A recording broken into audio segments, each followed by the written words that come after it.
저는 분당 서울대병원 종양내과에서 주로 항암 치료를 비롯한 전신 치료를 담당하고 있는 김지연이고요. 잘 들리세요? 네. 앞서서 그 웃음 치료 너무 재밌게 잘해주셔서 전 사실 별로 할 말이 없는 것 같아요. 그냥 이건 그냥 너무 이렇게 심각하게 듣지 마시고요.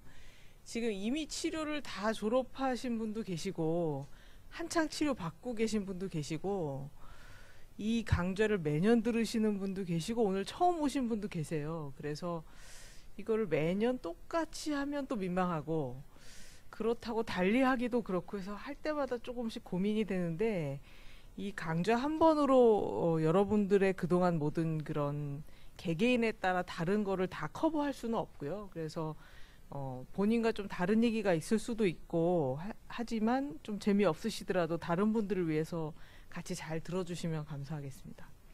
그래서 뭐 늘 하는 얘기지만 또 복습 효과가 있기 때문에 전신 치료는 왜 받아야 하는지, 종류는 뭐고 부작용은 뭐고, 조금씩 달라진 게 혹시 없는지, 그리고 이제 뭐 지금 병이 있으시건 없으시건 건강한 생활 습관은 꼭 하셔야 되니까 오늘 또 반복적으로 여러 번 들으셨겠지만 한번 또 정리를 한번 하도록 하겠습니다. 이것도 여러 번 보여드린 슬라이드인데요. 이제 암이 걸리면 도대체 왜 걸렸을까를 많이들 생각하시잖아요. 근데 아까도 들으셨죠. 너무 따지시지 말라고. 너무 그거에 대해서 또 생각하시면 끝이 없습니다. 원인을 모르는 경우가 더 많고요.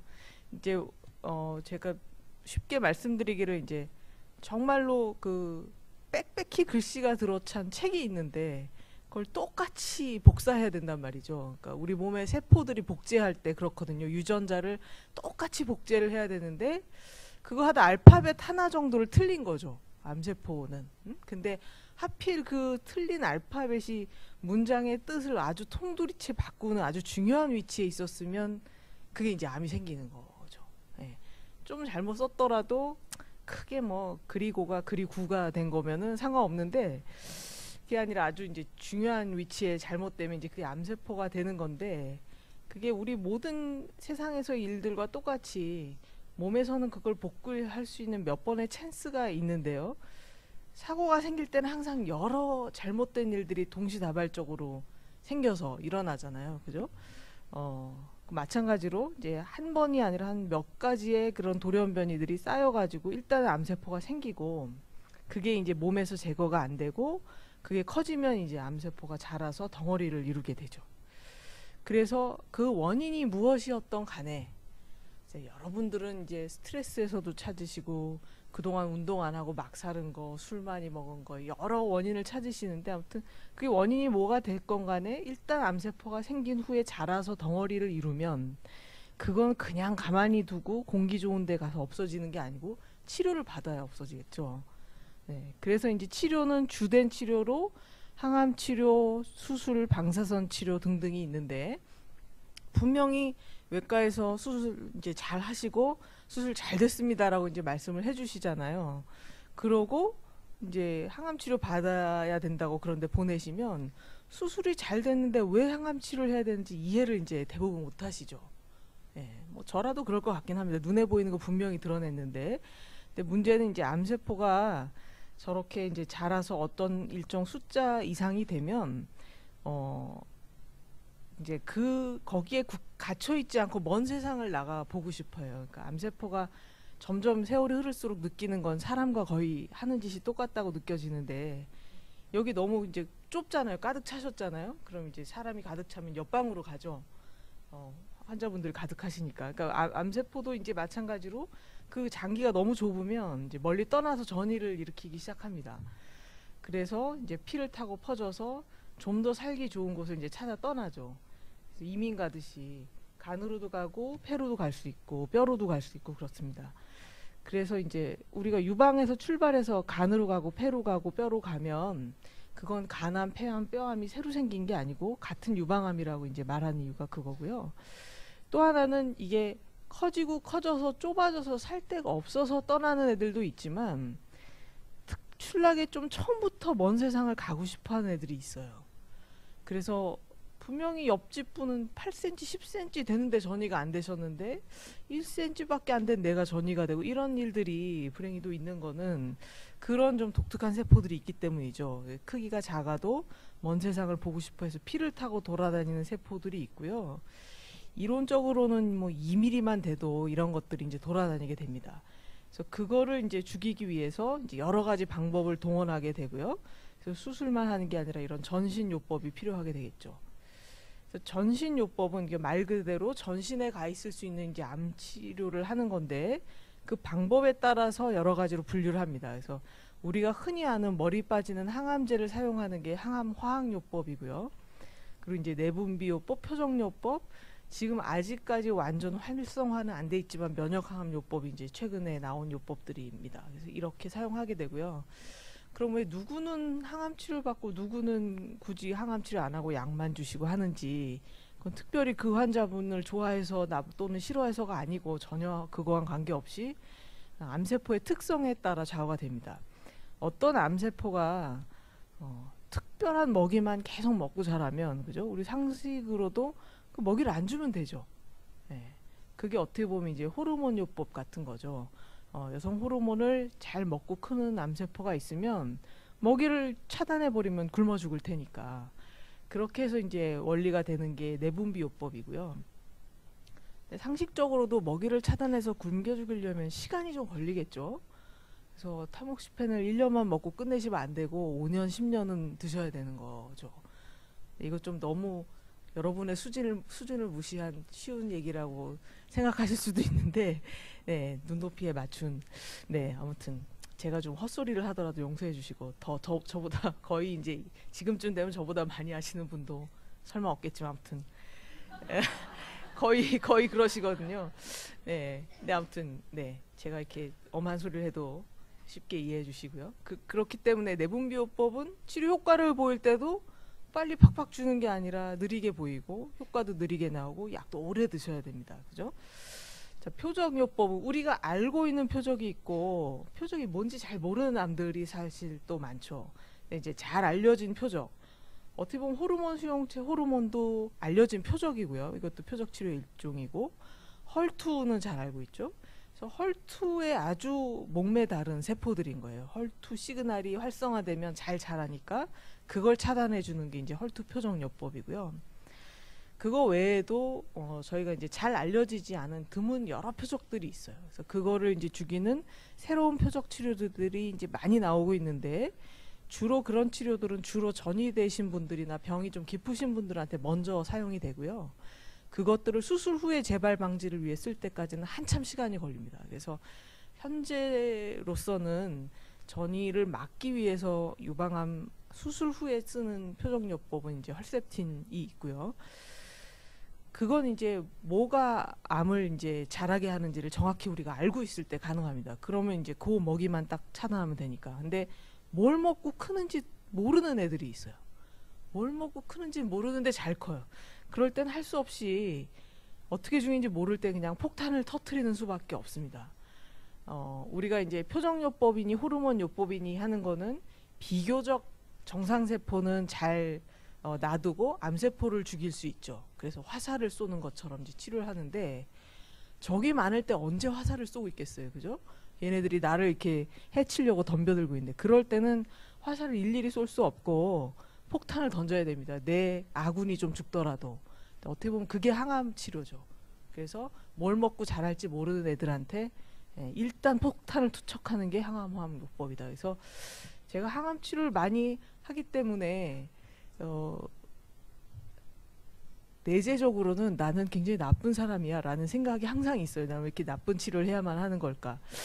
근데 나쁜 사람은 아니고요. 할 수 없이 적군을 죽이기 위해서 폭탄을 투척하고 있는 거죠. 네, 자꾸 오늘 헛소리를 많이 하는데. 네, 그래서 거기까지 했고요. 그래서 쉽게 표현하면 항암 화학요법이 그랬고, 이제 이렇게 길게 얘기를 하는 이유는 여러 가지 부작용을 겪지만 할 수 없어서 하는 거다 이거고요. 이제 앞으로 건강광자를 이제 제가 언제까지 이 일을 할 수 있을지 모르겠지만 10년, 20년 후에 할 때는 옛날엔 그랬지요 라고 빨간 약을 주사로 맞았지요, 이런 날이 오겠죠. 근데 아직까지는 구간이 명관이라 굉장히 좋은 약들입니다. 암세포를 죽이는 데는. 그래서 얘네들은 먹이를 뭘 먹고 자란지 모르기 때문에 그냥 빨리 자란 세포를 죽입니다. 잘 구별을 못해요. 그래서 암세포하고 거의 똑같게 빨리 자라는 애들을 공이 막 다 죽이죠. 그래서 갑자기 또 슬라이드가 점프를 하면, 그래서 이제 우리 몸 정상 세포 중에서도 빨리 자라는 세포들이 주로 공격을 받죠. 머리카락. 미장원 가는데 돈 많이 드는데 계속 자라죠. 그것처럼 이제 빨리 머리카락 자라니까 그것들이 먼저 빠지죠. 똑같은 털인데 눈썹은 별로 덜 빠지죠. 머리에 비하면.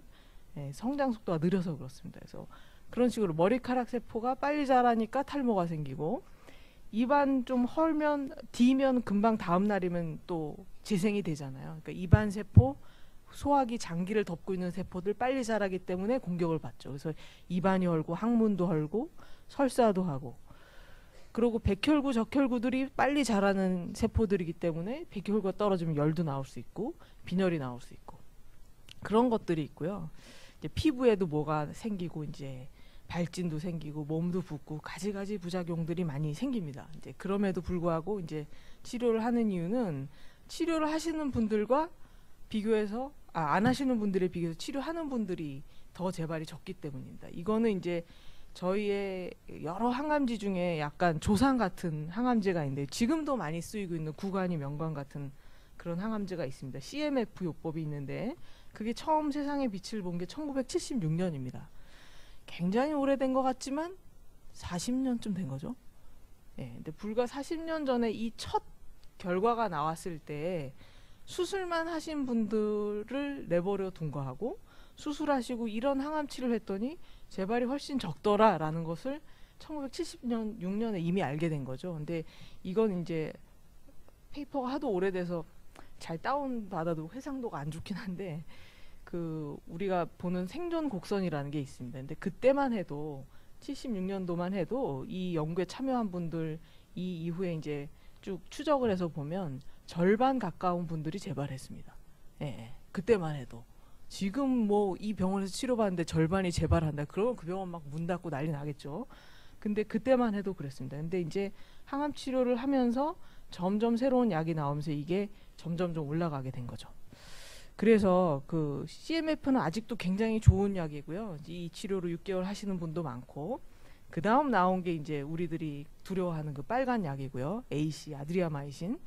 근데 최근 그 10년 전에 치료받으신 분들은 거의 다 빨간 약을 맞으셨고요. 요즘은 그 후에 여러 연구에서 빨간 약을 피하고 탁소텔이라는 약으로 대치를 해도 효과가 오히려 더 좋더라, 이렇게 해서 이제 요즘은 빨간 약이 많이 줄었습니다. 그래서 도시탁셀과 사이톡산이라는 약으로 쓰죠. 그렇게 해서 4번 정도 하시고요. 네, 림프절에 간 개수가 많을 때는 그것만으로 안 하고 다시 그냥 좋은 폭탄인 아드리아마이신을 쓰죠. 그래서 AC 4번 한 다음에 탁소를 또 4번 쓰거나 매주 파클리탁셀 요법을 하거나, 또한 이제 3중 음성이거나 그럴 때는 이제 요 3가지 약을 같이 써가지고 6번을 하시기도 합니다. 그래서 이거는 이제 환자분의 질병 상태나 여러 건강 상태를 보고 이제 권유를 드리게 되고요. 아까 당장 겪는 부작용들은 말씀드렸고요. 이거는 어떻게 보면 그 항암제가 들어갔을 때 즉각적으로 겪는 부작용들이고, 근데 또한 또 하나 다행은 즉각적으로 겪지만 좀 세월이 지나면 좋아질 일들입니다. 이 여기에 나온 것들은. 근데 이제 문제는 오래 지나도록 남는 부작용이, 사실 처음 항암 치료할 때 이 얘기까지 다 하면 다 안 받고 도망가시기 때문에 잘 안 하긴 하는데 도망가시면 안 됩니다. 이제 이런 것들이 좀 남을 수가 있는 게 있죠. 후유증이 아직도 있습니다. 하지만 옆에 보시면 이 졸업한 선배님들 보면 다 건강해 보이시잖아요. 그러니까 이런 게 좀 남지만 건강하게 사시는 데는 문제를 크게 일으키지 않는다는 걸 보시면서 위안을 삼으시기 바랍니다. 근데 좀 그래도 그중 남을 수 있는 게 손발 저리는 거 오래 좀 남죠. 정도에 따라 굉장히 심한 분도 있고 저를 바라보는 눈빛의 차이가 있습니다. 그래서 여기에 심하게 남으신 분이 있고, 똑같이 치료를 했는데 특별히 미워해서 그런 게 아니고 전 똑같이 치료를 했을 뿐입니다. 근데 심하게 남는 분이 있고 별로 안 남는 분이 있죠. 기억력 감퇴도 그렇습니다. 그죠? 기억력 감퇴가 정말 항암하고 나는 머리가 나빠졌어요 하는 분들 많이 계시는데 어느 정도는 맞는 말입니다. 근데 좀 그랬다가 점점 심해져서 이러다 치매가 되지 않을까, 그 걱정을 안 하셔도 됩니다. 어느 정도 떨어진 다음에는 그 정도 유지를 하거든요. 그러니까 그렇죠. 근데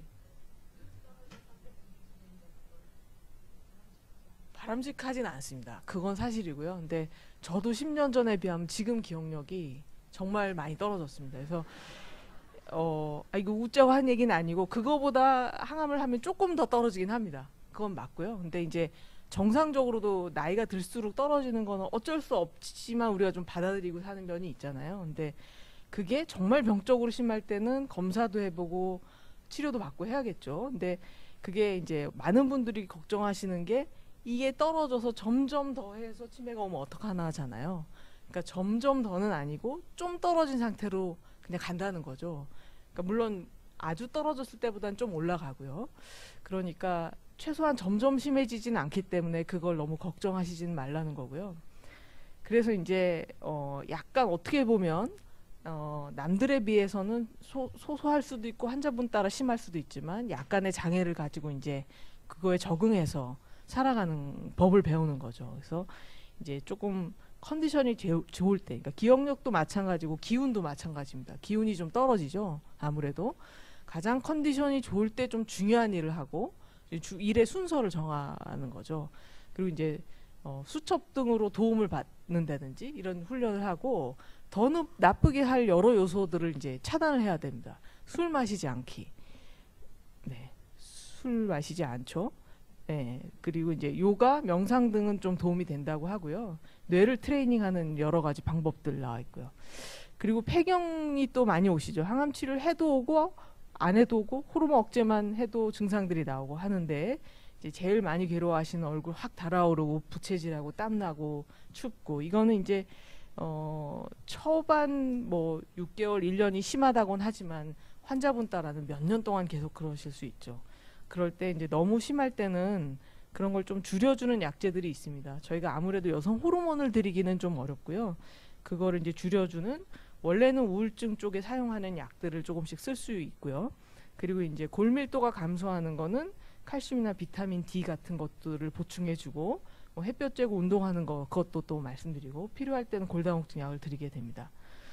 심장 기능 저하는 이제 있을 수는 있는데 저희가 표적 치료하고 뭐 항암을 하면서 심장 초음파를 굉장히 자주 하게 되는데 그렇게 하고 용량을 제한하기 때문에 예전처럼 이렇게 많이 나오진 않습니다.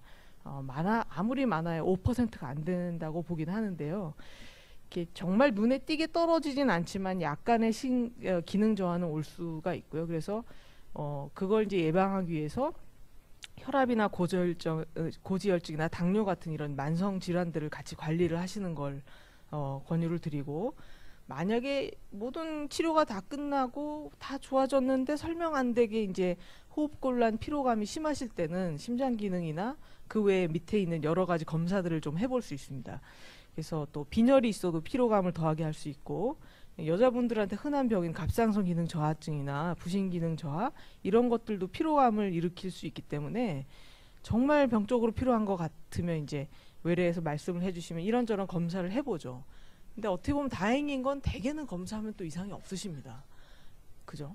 예, 그러면 또 이제 왜 이상이 없다는데 피곤한 거야 라고 또 너무 괴로워하시지는 마시고 치료의 후유증으로 있을 수 있는 정도가 있기 때문에 이것도 마찬가지로 이제 위에와 같이 좀 적응을 하면서 하다 보면 서서히 몸은 회복을 합니다.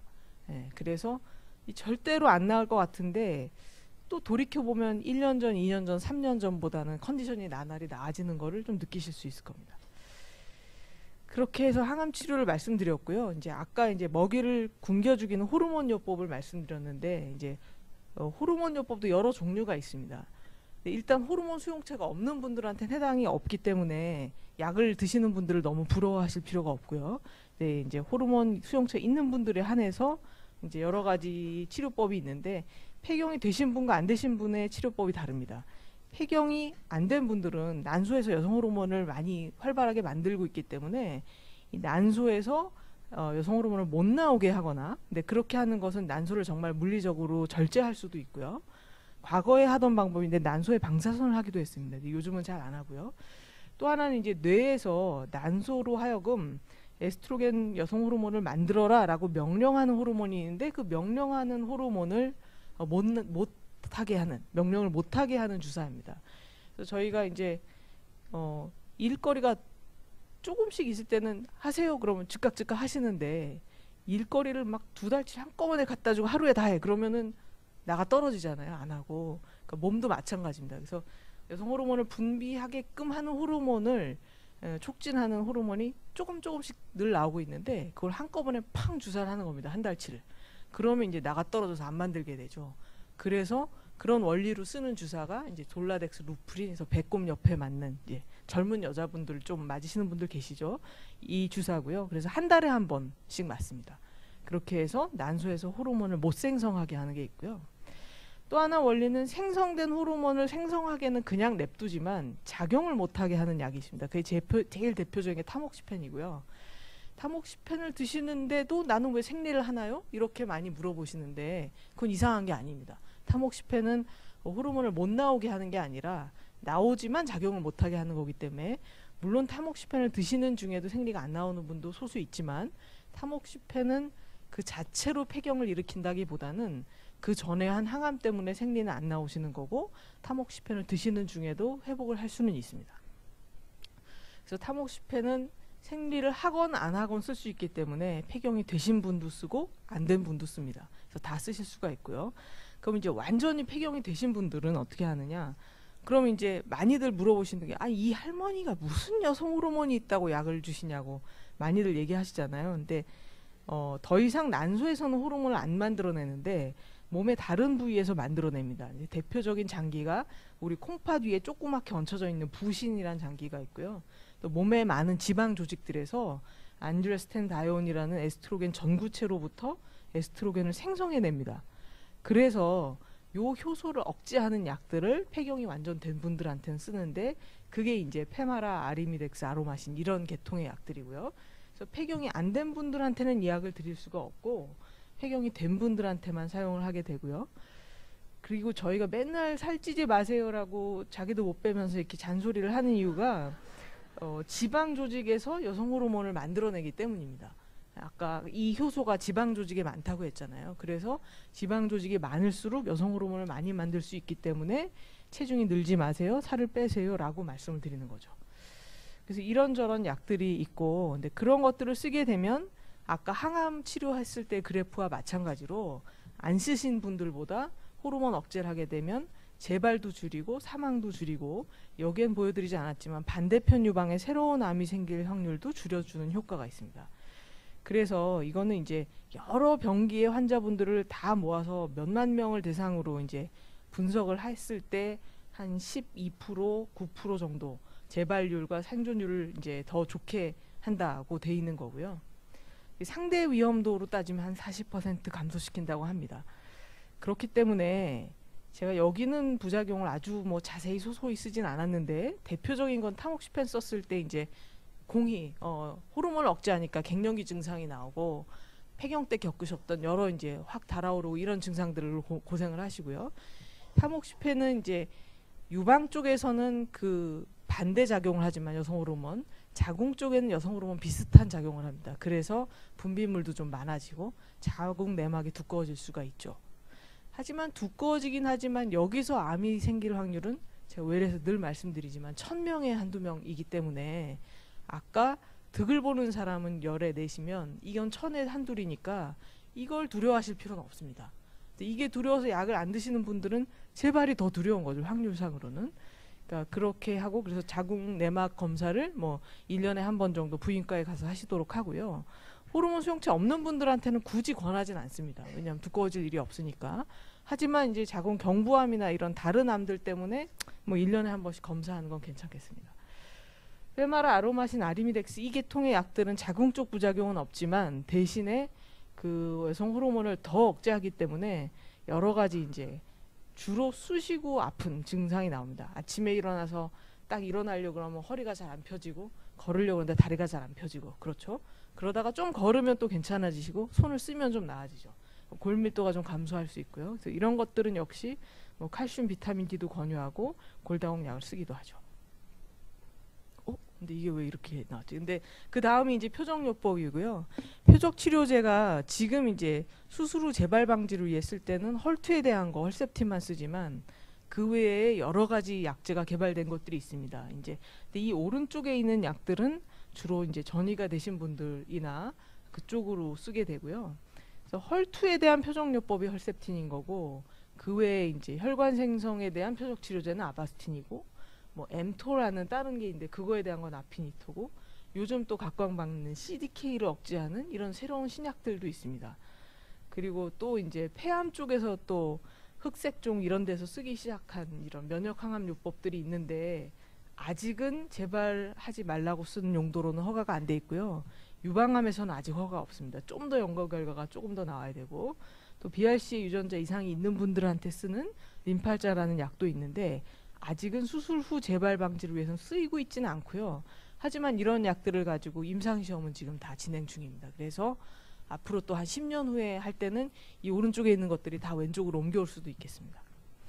지금은 이제 헐투 치료는 허셉틴을 주로 쓰고 있고 그거 말고 이제 퍼제타라는 신약도 나왔고 캐사일라라는 신약도 나왔죠. 그래서 지금 선행항암을 할 때는 이제 그 제일 많이 쓰던 빨간 약 아드리아에 탁소테를 쓰면서 거기에 헐셉틴을 추가하기도 하지만 처음부터 헐셉틴을 쓰면서 퍼제타라는 새로운 신약을 추가해서 쓰기도 합니다. 근데 아직 2번, 3번 약들은 보험이 다는 안 되고 있어서 이제 치료를 할 때 여러 가지 선택을 하시도록 말씀드리고 있고 뭘 썼던 간에 선행항암을 한 후에 수술하신 후에도 표적치료제가 들어가게 되고요.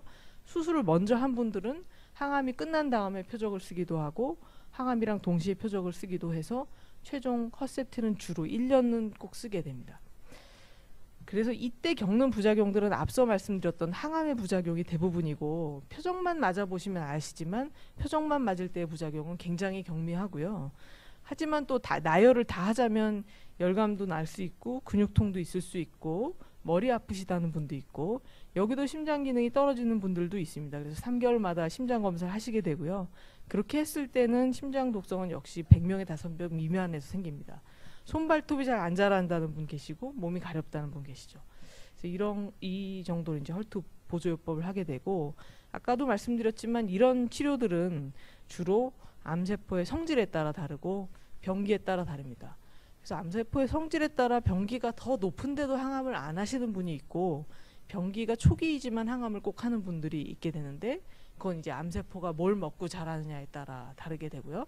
그래서 호르몬 수용체나 헐투가 있느냐 없느냐에 따라 치료가 달라지고 요즘은 아까 보여드린 여러 이제 그런 부작용과 이런 걸 막기 위해서 좀 더 정밀하게 검사를 해서 항암이 필요 없는 분들을 가려내기 위한 검사들을 합니다. 그래서 권유를 받아서 실제 하신 분들도 많이 계실 텐데 호르몬 양성 유방암이고 림프절에 없는 분들일 때 온코타입 DX, 엔도프리딕트 이런 검사를 해서 이제 조직을 좀 더 세밀하게 분석을 해가지고 재발할 위험이 몇 %고 항암을 할 때는 그게 몇 %인지를 봐서 그 차이가 크지 않은 분들한테는 항암을 이제 더 이상 하지 않고 호르몬 억제요법도 만으로도 하게 되죠. 그래서 똑같은 병기, 똑같은 성질이라 하더라도 환자분이 이제 연세가 많으시거나 건강 상태가 안 좋거나 기본에 갖고 계신 다른 동반 질환이 있을 때는 좀 어떤 특정 약을 피하기도 하고 치료법을 조금씩 달라지기도 합니다. 그리고 이제 수술 후에 보조요법으로 쓸 때는 대개는 큰 차이가 없는데 전이된 상태일 때나 선행항암 할 때는 그 보험이 안 되는 약들이 꽤 있기 때문에 그건 이제 미리 의논을 드리고 약을 결정하게 되죠.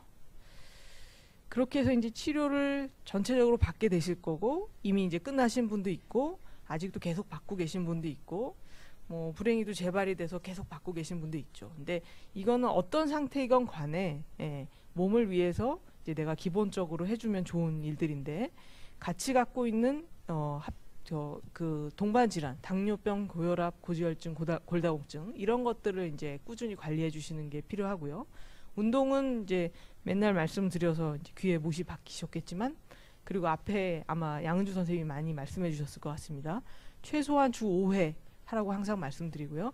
규칙적으로 하는데 본인의 체력에 맞게 지금 한창 항암하고 계시고 체력이 바닥인데 막 수영하고 근력운동 하시라고는 얘기 안 합니다. 본인의 체력에 맞게 뭐 이 중에 뭐든 선택하셔가지고 하시는 걸 권하고요.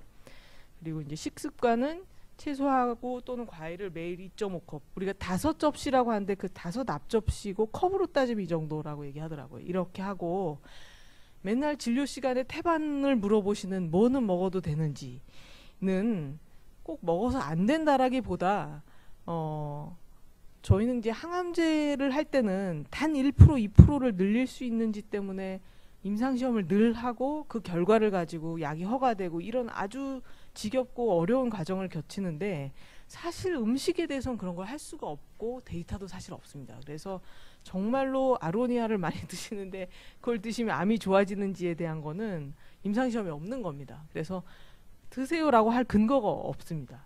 근데 그냥 한 가지 제가 그냥 상식선에서 늘 말씀드리는 거는 영양분은 자연에서 섭취하시고 그걸 인공적으로 공장에서 만든 거에 의존하시지 말라는 겁니다. 그리고 그 원시인이나 조선시대 우리 선조들을 생각하셔서 옛날에 아로니아를 어떻게 따서 매일매일 드셨겠습니까? 불가능하잖아요. 그러니까 그런 건 하지 말자는 거죠. 자연스럽게 하자는 거지. 제철 과일을 그때 드시면 되지 않겠습니까? 뭐 건강 체중 유지해야 하는 이유는 아까 말씀드렸고 술, 담배 끊기. 술은 좀 마시면 좋지 않나요? 라고 하시는데 좋지는 않습니다. 할 수 없이 드셔야 할 때 한 잔 이하로 드시라는 거지 이걸 일부러 드시라고는 절대 얘기 안 합니다. 그리고 더 중요한 거 마음 챙기는 거 그 앞서 들으셨지만 웃으시는 거 이런 거를 이제 답답하지만 하루하루 매일매일 잘 챙기셨으면 좋겠고요. 이거는 이제 우리나라의 국립중앙암등록본부의 데이터인데 우리나라 전체를 놓고 말했을 때입니다. 그래서 저희 병원의 데이터나 지금은 유방암 평균 5년 생존율이 90%를 넘고요. 지금 10년을 가도 이렇게 된다고 합니다.